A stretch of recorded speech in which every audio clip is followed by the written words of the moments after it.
Igreja amada, eu vos cumprimento com a paz de nosso Senhor e Salvador Jesus Cristo. Louvando a Deus pela vida de todos vocês, todas as irmãs e irmãos, que nesta noite estão presentes aqui para juntos pensarmos na palavra do Senhor. Graças a Deus, porque a cada dia está aumentando o número dos irmãos e irmãs corajosos que vêm à casa do Senhor. Informe aos demais, para que digam para eles que tem muito lugar aqui, não é? Tem muito lugar. Se a pessoa, eu vejo alguns irmãos que estão na galeria e nós entendemos isso. Se a pessoa quiser ficar bem distante, pode ficar na galeria, não é? Com todo o espaçamento em volta de si. O certo é que há muito lugar. O nosso desejo é que a casa de Deus se encha, mesmo com esse distanciamento que nós estamos sempre obedecendo. Tivemos um domingo maravilhoso, irmãos, com a presença do pastor André Mendonça, pela manhã, no domingo. E hoje nós estamos aqui para pensarmos nesta lição importante, vencendo os mecanismos de defesa da velha natureza. É um tema que o comentarista colocou aqui, essa nomenclatura meio que moderna, né? Os mecanismos de defesa da velha natureza.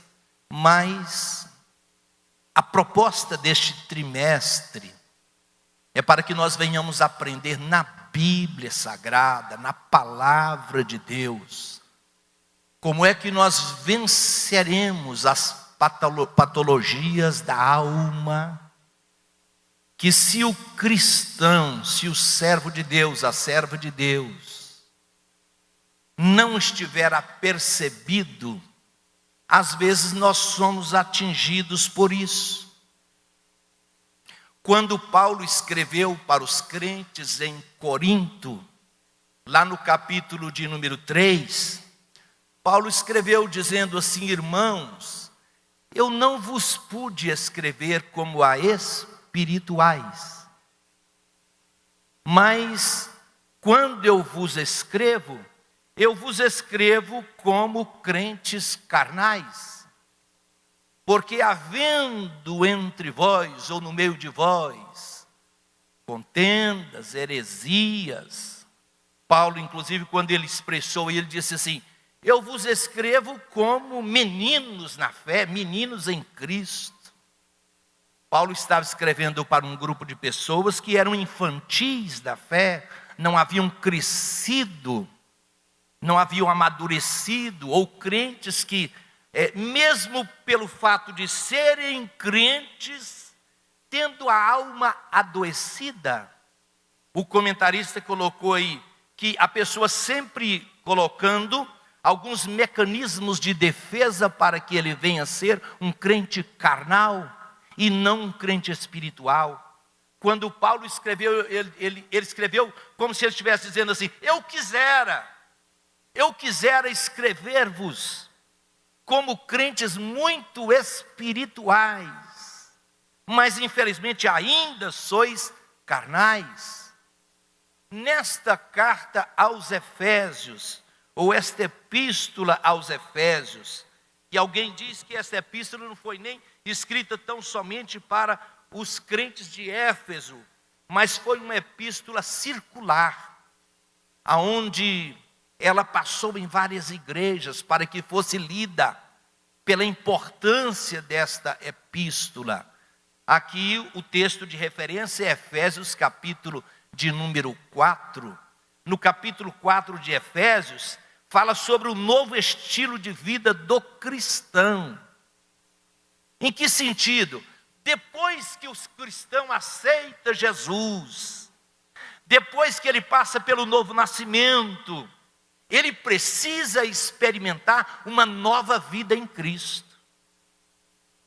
Irmãos, lá na carta, na 2 Coríntios capítulo 5, verso 17, diz: aqueles que estão em Cristo, no Senhor, são nova criatura. As coisas velhas passaram, ficaram para trás. e eis que tudo se fez novo. Então esta carta aos Efésios é uma das preciosidades de Paulo. Preciosidades. Eu já disse isso aqui, eu gostaria de repetir outra vez, que não foi carta escrita dentro de um palácio, nem em um momento de festa, de churrasco. Carta aos Efésios foi escrita lá em Roma, lá pelo ano 62, quando Paulo estava preso em Roma, na primeira prisão que Paulo experimentou em Roma, aonde ele sempre se refere, eu, o preso do Senhor. Existem algumas epístolas preciosíssimas, que são conhecidas como epístolas da prisão, como Efésios, Filipenses, Colossenses, Filemon. E esta epístola aqui, que ele escreveu lá em Roma, o Isbe diz, ele traz um tema para essa epístola, as riquezas do cristão em Cristo. Ou, nós podemos dizer também que esta epístola aos Efésios é a igreja como corpo de Cristo na face da terra. Paulo escreve essas duas grandes doutrinas da soteriologia e da eclesiologia nesta missiva de somente 6 capítulos. Interessante que ele dividiu esta carta ao meio. Nos 3 primeiros capítulos de Efésios, Paulo escreve sobre essas doutrinas soteriológicas e eclesiológicas de maneira muito teórica. Mas no capítulo 4, 5 e 6, Paulo parte para a praticidade da vida. Eu não sei se os irmãos observaram o capítulo 4, quando ele escreve sobre a unidade da fé dos crentes. Somos um só corpo, um só espírito, temos uma só fé. Nós somos um em Cristo Jesus. Esta preciosidade. Então, irmãos, vamos à lição aqui. Vamos à lição que o comentarista colocou aqui. As defesas da velha natureza. Existem alguns mecanismos de defesa. O homem, ao trocar a verdade de Deus, está na lição, aí no primeiro ponto, os irmãos podem observar.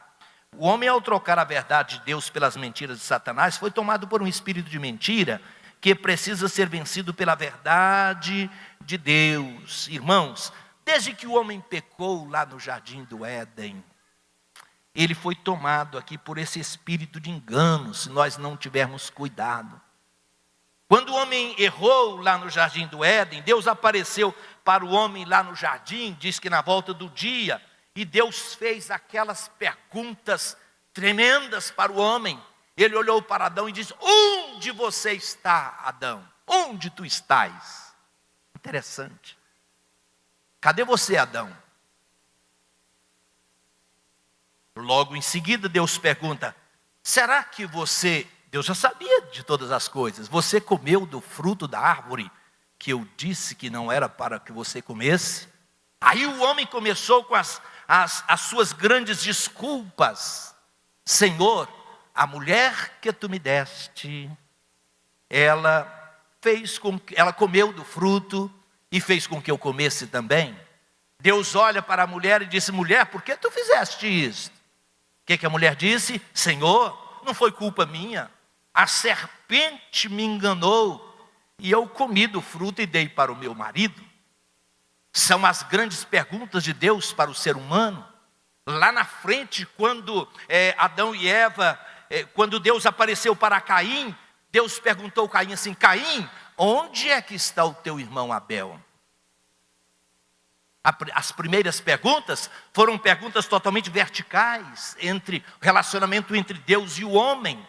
Agora ele pergunta a Caim: Caim, onde é que está o seu irmão? Imagine se Deus for nos perguntar isso nesta noite: onde é que está o seu irmão que sentava perto de você aqui dentro da casa, da minha casa? Onde é que está aquela irmã que sentou ao teu lado durante muito tempo? Caim olha para Deus e diz: porventura sou eu o guardador do meu irmão? Oh, irmãos, desde que o homem pecou, esta relação interpessoal do homem, ela ficou deteriorada. Os irmãos sabem disso. Um dos grandes desafios que nós temos hoje no mundo atual e em toda a história da humanidade, primeiro, é esse relacionamento perfeito com Deus. Segundo, é este relacionamento interpessoal. E aí eu falo marido e mulher, pais e filhos, irmãos dentro da igreja. Nós chamamos uns aos outros de irmãos e damos a paz do Senhor. Mas às vezes, como a lição hoje nos apresenta, nós arrumamos muitas desculpas para viver como carnais. Olhem aqui, o texto da lição diz assim: a velha natureza nunca assumirá a culpa de nada e sempre transferirá para outrem. É normal isso. O que aconteceu com Adão, com Eva, com Caim, o homem arrumar desculpas. Por que é que Deus gostou de Davi? Eu digo para os irmãos, por que é que Deus gostava de Davi? Quando Davi foi confrontado pelo profeta, ele caiu com a boca em terra e disse: eu conheço o meu pecado. Nós somos as piores pessoas do mundo, da face da terra, para conhecer os nossos próprios erros.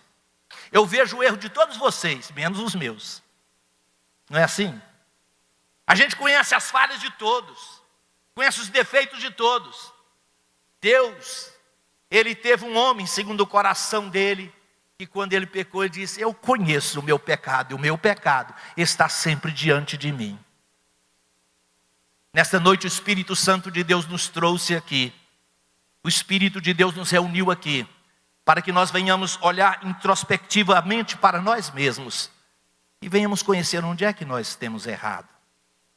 Eu posso estar falando com algum casal aqui, eu posso estar falando com alguns pais que estão tendo uma relação um tanto tumultuada dentro de casa.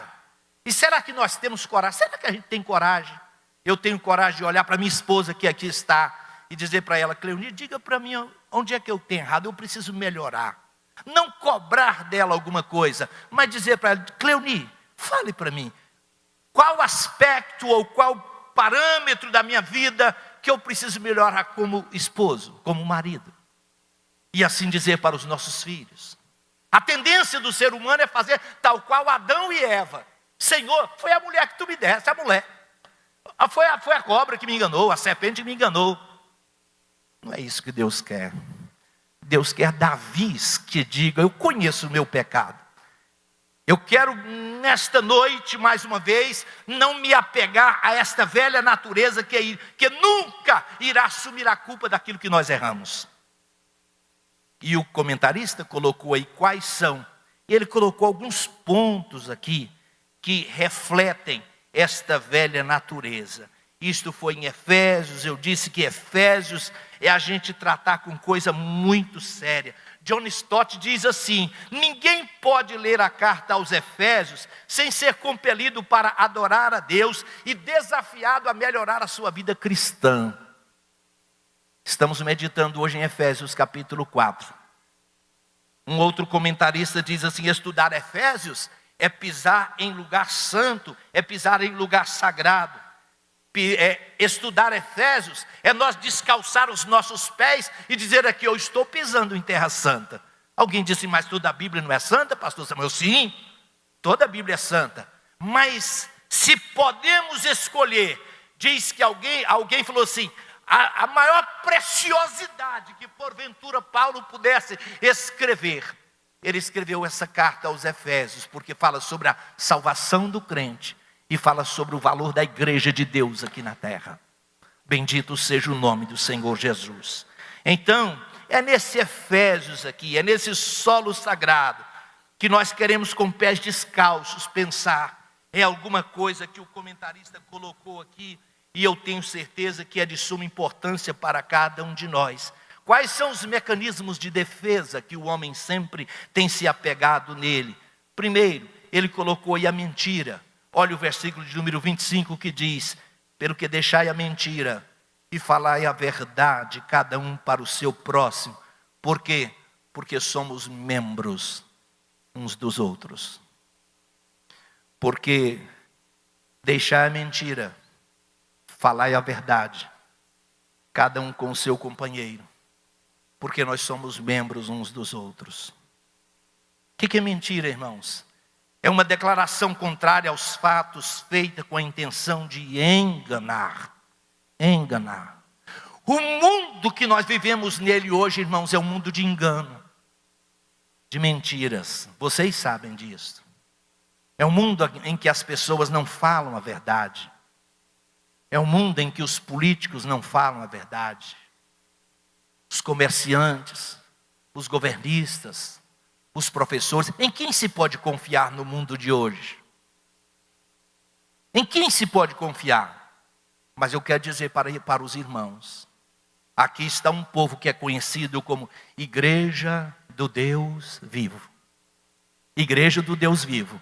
E esse povo precisa ser diferente daquele povo lá fora. Nós precisamos ser diferentes. Para o mundo lê um versículo como esse 25 aqui, para eles não tem sentido nenhum. Mas para nós que somos igreja de Deus, o Espírito Santo diz para nós nesta noite: porque deixai a mentira e falai cada um a verdade para o seu companheiro. Oh, louvado seja o nome do Senhor. Coisa boa, irmãos, coisa boa é quando a pessoa vem conversar com a gente e olha dentro dos olhos da gente. Vocês já viram que quando a pessoa não está falando a verdade, ela não olha dentro dos olhos da gente? Não consegue olhar. Não, de jeito nenhum. Mas quando você está falando a verdade, você olha dentro dos olhos da pessoa e você não teme. Eu vi uma médica, pouco tempos atrás, ela falando algo, ela disse assim: a verdade ela pode ser contada 10, 20 vezes, e eu conto do mesmo jeito porque é a verdade. Quando a pessoa não está falando a verdade, cada vez que a pessoa conta a história, ela conta de um jeito. Não é assim?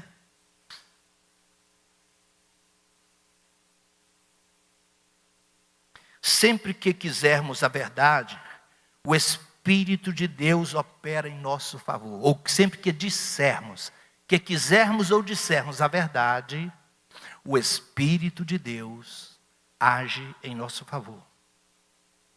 Fale a verdade, querido irmão, querida irmã, mesmo que seja como prejuízo nosso. Mas em contrapartida, sempre que contarmos uma mentira, Satanás entra em ação. Satanás entra em ação. Os nossos filhos, eles só serão pessoas verdadeiras quando eles virem o exemplo em nós. Só assim. Só desse jeito. E eu quero crer que nesta noite que eu estou falando com mulheres e homens, mães e pais responsáveis, que nós queremos que os nossos filhos sejam pessoas que contem a verdade, que falem a verdade. Quantos podem dizer amém? O pai da mentira chama-se Satanás. Nós não podemos negar isto. O pai da mentira chama-se Satanás. Está lá em João capítulo 8, verso 44. Ele é o pai da mentira. E ele é mentiroso desde o princípio, diz a palavra do Senhor. Lá em 1 João capítulo 2, verso 21, está escrito assim: nenhuma mentira, ela procede da verdade. Interessante que a verdade está em um ponto, a mentira está em outro ponto totalmente diferente. Então, quais são os subterfúgios? Quais são os mecanismos de defesa? Que se o crente não estiver com uma vida espiritual na presença do Senhor, ele pode não vigiar, não ser uma pessoa que fale a verdade. Eu quero orar e pedir ao Deus nesta noite, que Ele venha fazer com que todos nós que estamos aqui hoje, tenhamos lábios verdadeiros. Verdadeiros. Transparência. Sabe o que é transparência? É ver do outro lado. Transparência é minha esposa olhar para mim e saber que eu não minto para ela. E eu olhar para ela e saber que ela não mente para mim. Isso é transparência. Falar a verdade. Fale cada um a verdade com o seu companheiro. Glória seja dada ao Senhor. Glória seja dada ao Senhor. Mas o comentarista colocou aqui, irmãos, ele colocou aqui outros. Só voltando aqui sobre a questão da mentira, que ela é tão grave, que quando Ananias e Safira mentiram para os apóstolos, nós vimos uma família ser destruída em um só dia. Por causa de quê? Por causa da mentira. Uma família destruída. Foram mentir por causa de contribuição dentro da igreja. O apóstolo disse assim: se vocês vendeu essa propriedade, o dinheiro não era de vocês, por que vocês não guardaram? mas eles quiseram aparecer com aquela coisa, e naquele momento da igreja primitiva, Deus, o Espírito Santo de Deus operando de uma forma grande, a igreja estava totalmente afogueada no poder do Espírito Santo, e Deus quis inaugurar a sua igreja assim, e eles caíram mortos diante dos apóstolos, uma família morta em um só dia, por causa da mentira. Primeiro pecado julgado pela igreja de Deus na face da terra. Em consequência a tudo isso, vem a camuflagem. O comentarista colocou aqui que a camuflagem é uma consequência da mentira. Existem alguns animais irracionais que eles sabem camuflar-se. Camuflar é se a pessoa esconder algo que não está dentro de si. Perigo, tremendo. Mas o comentarista colocou aqui ainda outro terrível mecanismo de defesa que as pessoas sempre, se nós não tivermos cuidado, a gente sempre cometerá. Olha o versículo 31, é o que está na lição. Olha o versículo 31 da lição aí. Nós revistais do novo homem, segundo Deus que é criado, a verdadeira justiça e santidade. Olha o verso 31. E toda amargura, outro mecanismo de defesa, outro subterfúgio, que a pessoa pode ser acometida, pode deixar a sua alma ser adoecida, é com essa chamada amargura. Vocês sabiam, irmãos, que tem muitas pessoas, às vezes amargas dentro da igreja, sabiam disso? Pessoas crentes, pessoas que participam da ceia, mas têm um coração amargo.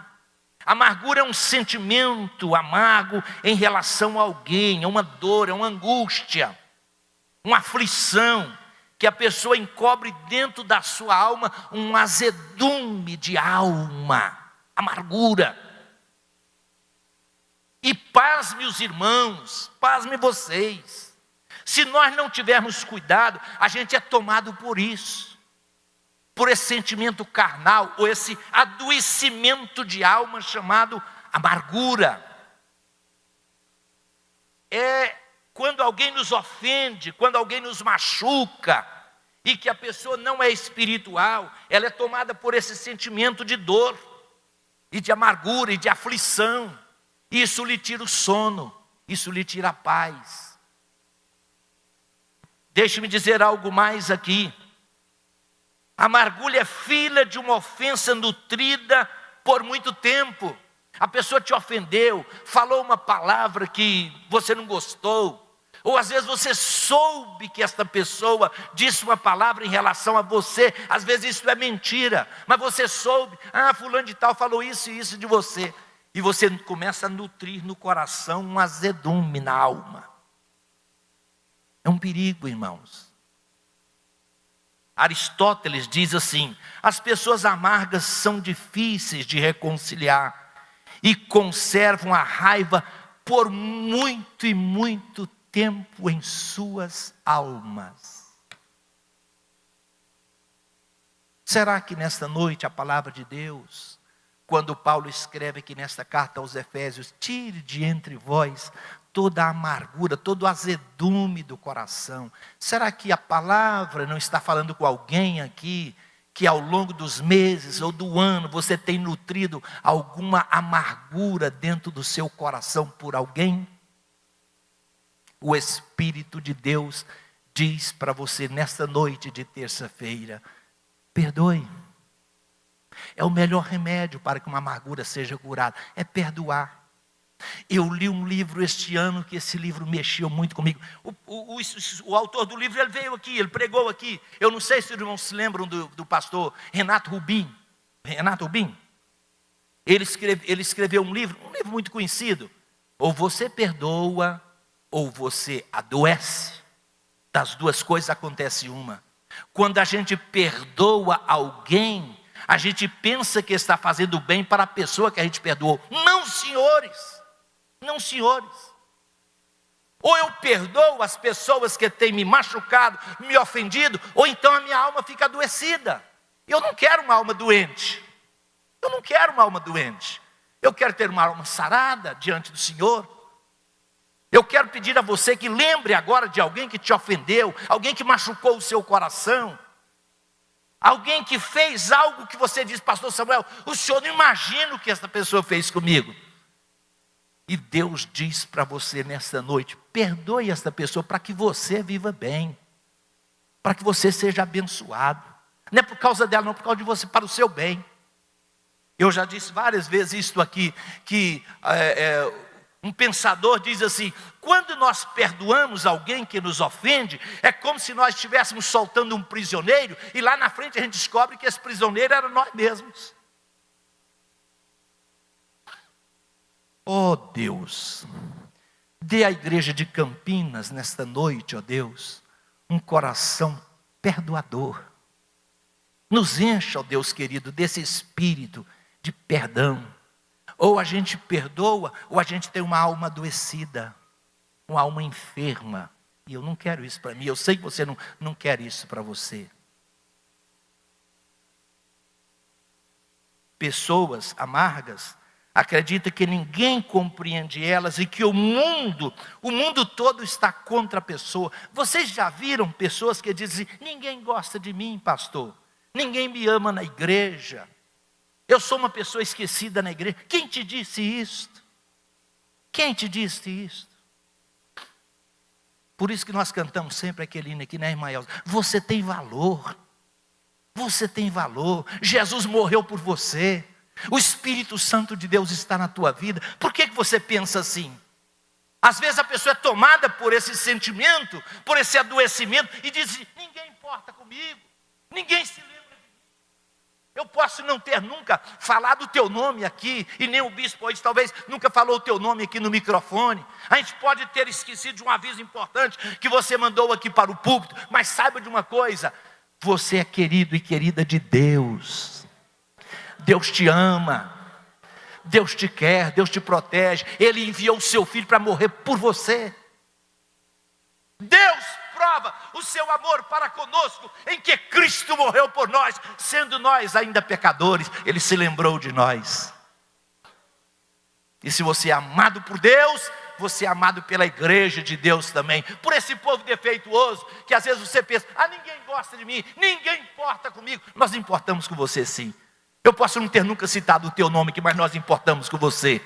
Você é parte da igreja do Deus vivo e verdadeiro. Louvado seja o nome do Senhor. Deixe esse espírito de amargura para lá. Deixa isso para aquelas pessoas que não conhecem Jesus. As pessoas que não têm o Espírito Santo, que não são guiadas pelo Espírito Santo.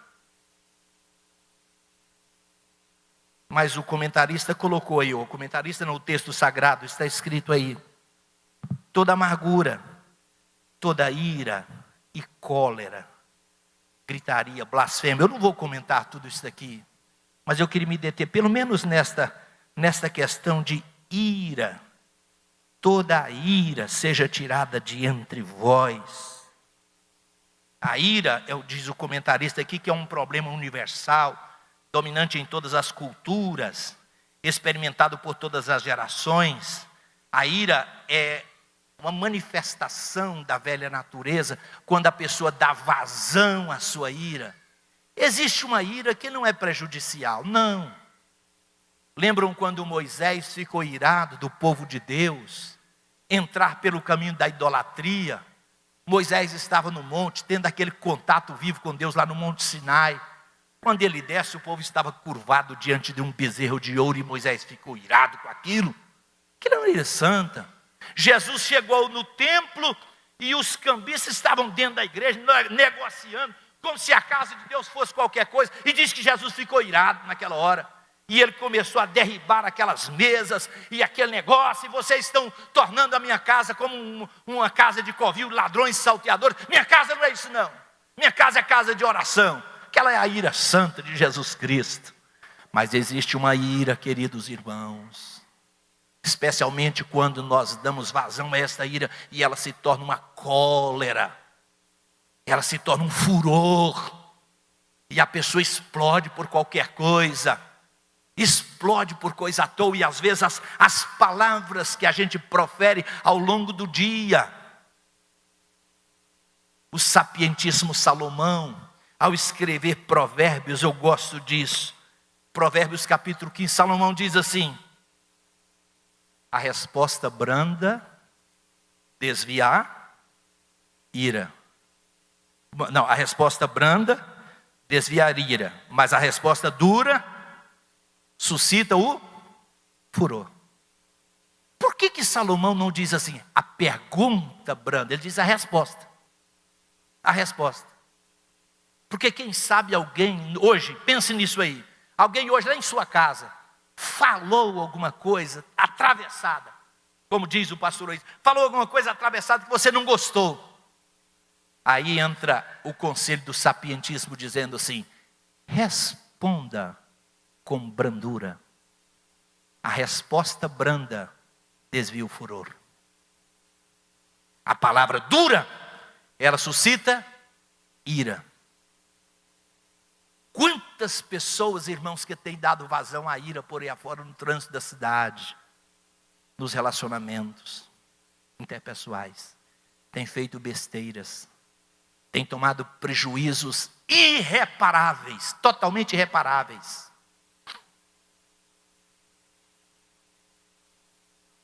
Deixe-me colocar com os irmãos alguma coisa que eu anotei aqui para nós partir para os finalmente. Eu anoto, depois eu não sei nem aonde é que eu anotei as coisas.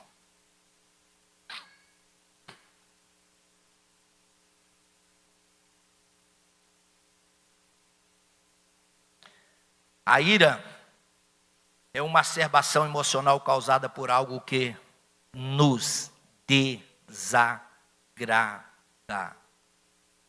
Constantemente nós ficamos desagradados por alguma coisa que acontece conosco. E se a gente for dar lugar a esta ira, irmãos, Deus me livre de um negócio desse.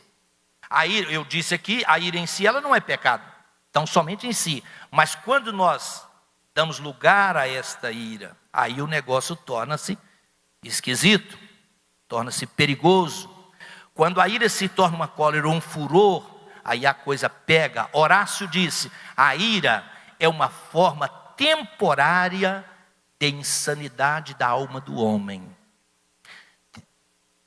Desculpe as mulheres, eu falar isso aqui. Isso aqui é psicologia. Nós temos algumas psicólogas na igreja e psicólogos. Você sabia que o estudo da psicologia diz que as mulheres, quando elas ficam iradas, às vezes elas falam coisas insanas. Sabe? Principalmente a mulher. Porque a mulher é movida por emoção. É um pouco diferente do homem. A mulher, quando fica irada, às vezes ela fala coisas que ela não faz aquilo. Aquilo não está no script dela, no coração dela. É o momento de ira. E o marido precisa entender isso. Uma mulher irada, às vezes ela fala coisa insana. Não só a mulher, mas segundo os estudos da psicologia, isso acontece mais com as mulheres, porque as mulheres são movidas mais pela emoção do que o homem.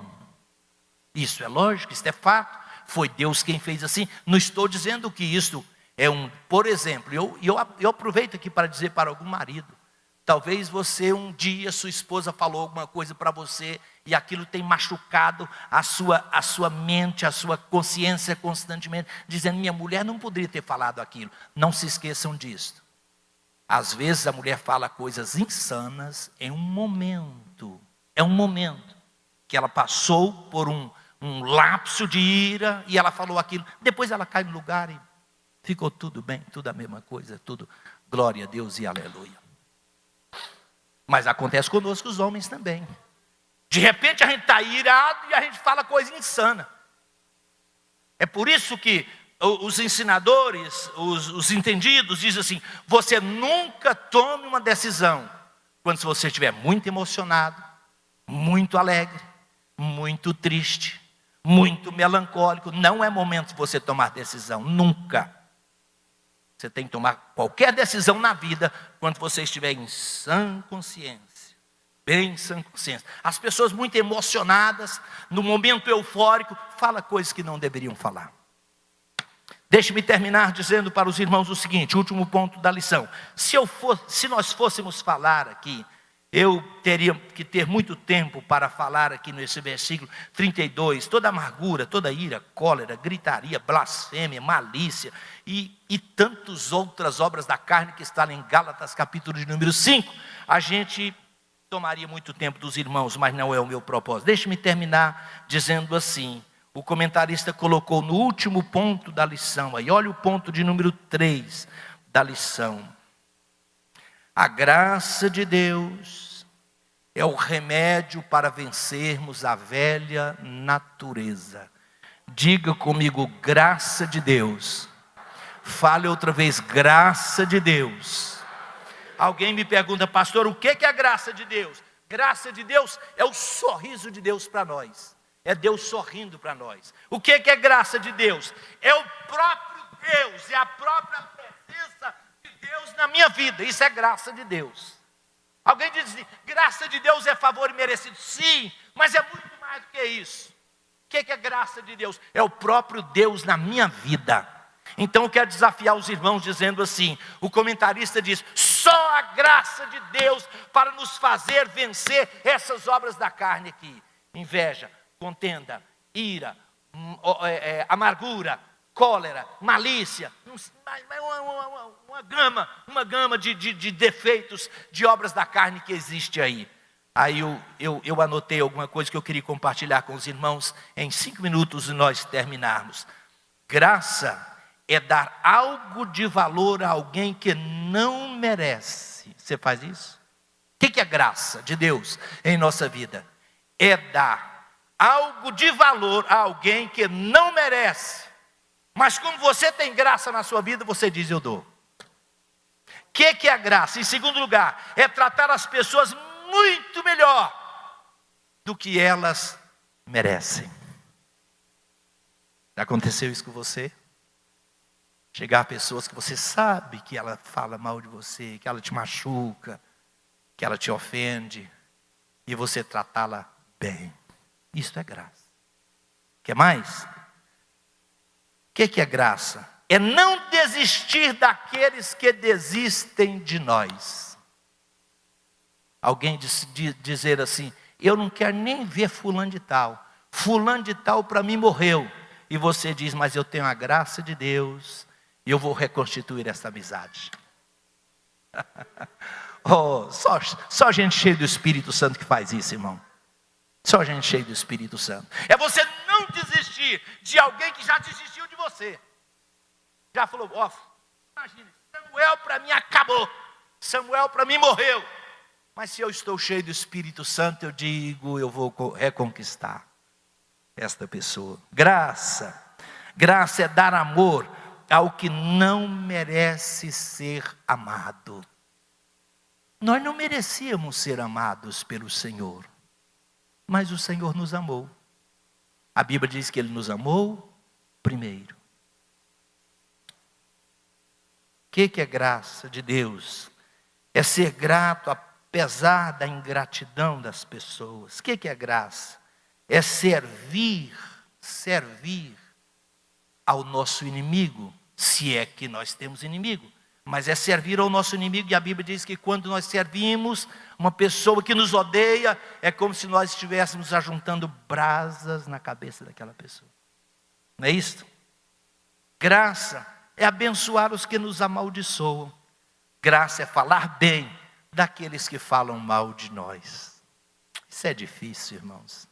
Isso é difícil, mas quando a graça de Deus inunda o nosso ser, o nosso coração, a gente acha fácil fazer isso. Sabe, irmãos, eu termino agora pedindo a Deus o seguinte, para que Ele possa me dar nessa noite, te dar nessa noite, um coração muito amoroso. Muito amoroso. Se nós não perdoarmos uns aos outros, fica difícil da gente viver nesta terra. Nessa terra de incompreensões, neste mundo de calúnias. Estamos vivendo o tempo da política. Nós temos alguns candidatos aí na igreja. E se a gente não tomar cuidado nesta hora, Quero mais uma vez lembrar aos irmãos que dia 15 de novembro a política passou. E nós continuamos aqui. Então nós não podemos perder a postura de jeito nenhum. Vamos dar glória a Deus e aleluia. Quem for eleito, glória a Deus. Se a pessoa não for eleita, eu não vou bater palma com isso, nem você também. Sangue de Jesus tem poder. Não é não? Vamos torcer para que muitos irmãos cheguem lá na Câmara de Vereadores, quem sabe na Prefeitura de Goiânia. Muitos irmãos do interior aí que cheguem às câmaras de vereadores. Como o pregador falou cedo aqui, para que sejamos sal e luz nessas casas difíceis. Mas tudo passa, a política passa. E nós continuamos dando glória a Deus aqui na igreja. Queira se colocar em pé em nome do Senhor Jesus. Irmãos, eu peço a Deus aqui hoje, para que Ele possa encher o nosso coração de graça, de amor, de compreensão uns para com os outros. Não sei se você concorda comigo, mas eu quero pedir a Deus, para que Ele tire deste coração aqui, do coração dos irmãos, toda amargura, toda ira, toda cólera, todo engano, toda mentira. Não, isso não é para nós, não, isso é para o mundo. Aquele que roubava não rouba mais, aquele que adulterava não adultera mais, ele teme a Deus. Nefalda Sheuri Candefaz. Bendito seja o nome do Senhor. Vamos pedir ao Espírito Santo nessa noite, irmãos, para que essa nova natureza seja impregnada cada vez mais em nós. Eu quero amar mais, eu quero ser mais quebrantado. Eu amo todos os irmãos aqui em Cristo Jesus. Mais uma vez eu digo que se porventura alguém aqui tem alguma coisa contra mim, a gente que fala, principalmente a gente que fala, a gente que ouve, a gente que deixa de ouvir, às vezes a gente erra. E eu quero pedir perdão a você em nome de Jesus Cristo. Nós vamos para o mesmo céus de Deus. Os céus de Deus é só um, é para lá que nós vamos. E eu quero encontrar com você lá. E eu quero abraçar com você lá no céu. Lá no céu não vai ter afastamento, lá no céu não vai ter pandemia. Lá nós vamos poder olhar nos olhos uns dos outros e pegar na mão e abraçar uns aos outros, porque é para lá que nós estamos indo. Peça ao Espírito Santo hoje para encher o seu coração de amor, de graça. O último ponto da lição é isso daqui: graça, é Deus em nós, fazendo com que o nosso coração se quebrante na presença dEle.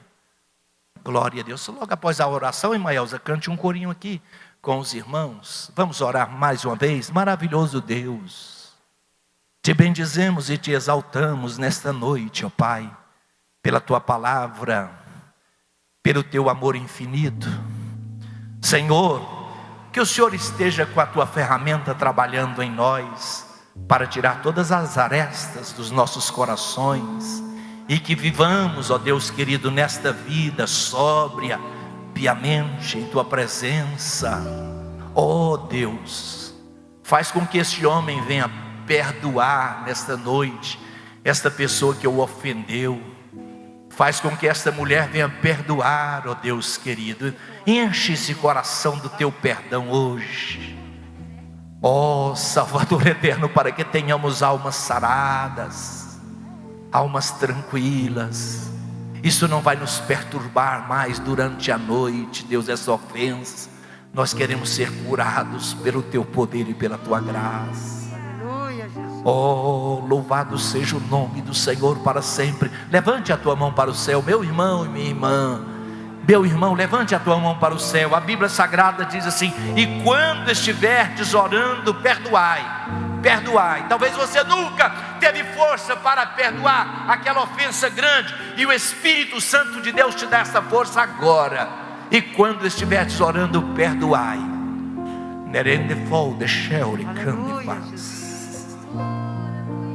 Vamos cantar ao Senhor.